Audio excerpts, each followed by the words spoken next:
So here I am with another short e-heroes before Halloween, and those of you who read the title are probably wondering where I'm going with this. Admittedly, I had a fun Halloween episode lined up, but circumstances as they are might be a little late because of a few technical problems. Why won't the game work? Why won't the game work? So I decided to take a break and browse through a quote-unquote console I'm not used to. Now, PC gaming is not my expertise. I'm generally a console gamer, I suppose, because I like owning physical copies of games, box, manual, and all. But every once in a while, I'm reminded of Steam in that, I can have fun with a computer game as well, but as I stated before, I'm not very privy to the scene. So I asked around and I got a few numerous suggestions to play the Stanley Parable. Odd choice, I suppose, but I have been hearing a lot about it despite avoiding reviews and videos surrounding the game, and since it was on sale, I thought, what the hell, I'll get into it. When I first started playing this game, I thought,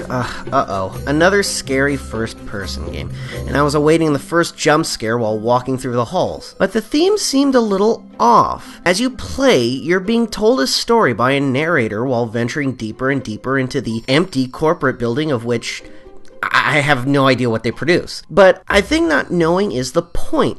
You see, you are controlling the story, but the story is also controlling you. When Stanley came to a set of two open doors, he entered the door on his left. As I was venturing forth, I realized that choices I made, despite the narrative's advice, changed the variation to the point where I thought I was almost breaking the game. But as I continued, the change was still narrated. I felt as if I was doing the right thing, but then I wasn't. And then I was stuck. From here, it's, left. Oh, no, it's to the right, my mistake. I was forced to start over, and the story changed somehow. My entire experience could be summed up with this one shot. What?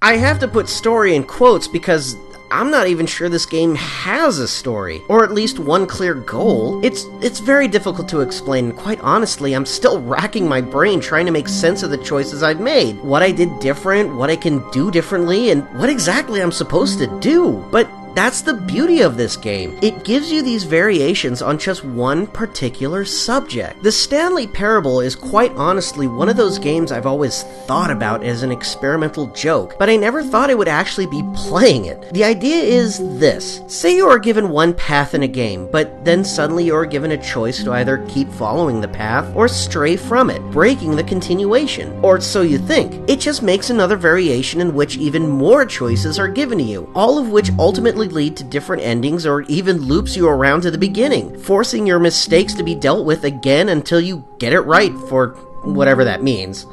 You win! Congratulations! I know you put in a lot of hard work, and it really paid off, so good job. Oh, no, I don't feel right about this at all. Okay, stay with me here. If I could compare this to anything else, it'd be those novels where you get to choose your own adventure. There is no puzzle, there is no real goal. It's just exploration and finding the multiple variations that get the different story progressions. Each story is set, but each is unique depending on how you continue. I support the idea of trying it out blind than hearing it from someone like me who reviews games he likes, because as someone who had no idea what he was getting into, I went through several different moods, from amusement to terror to confusion to even frustration. Now that is impressive. It's almost as if Stanley is stuck in this mental limbo, being controlled by an omniscious being, forced to perform the same life experiences again and again and again until he actually gets it right. Just when you think you're doing the right thing, you're back at the desk, starting all over again, where you think doing the other thing will fix it until you realize, nope, you're back at the desk again. It's Groundhog Day the game. I am completely amazed at the structure of this entire idea, and I can only imagine the kind of idea tree that was made while developing it.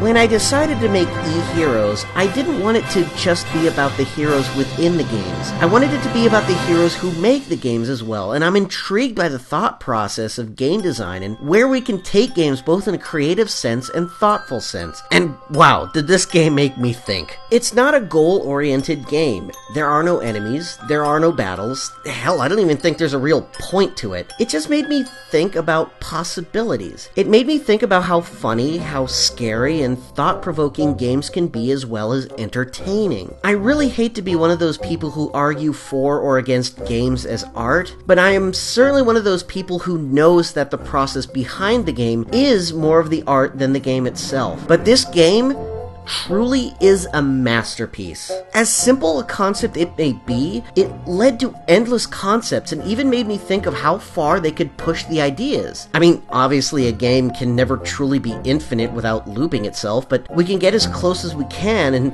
that is the Stanley Parable. This might not be a new experience for a lot of you, but it really was a new one for me, especially since I rarely decide to take the risk and play a game that, on the outside, looks like it wouldn't be all that interesting to me. But I'm still playing this, trying to find new variations I've missed and seeing if there are any tricks hidden by the creators. So if you have Steam and want to try it out, I say go for it. Exit the office, go through the door, and experience the possibilities of pointlessness. Be open, be creative, and be excellent to each other. Bye-bye.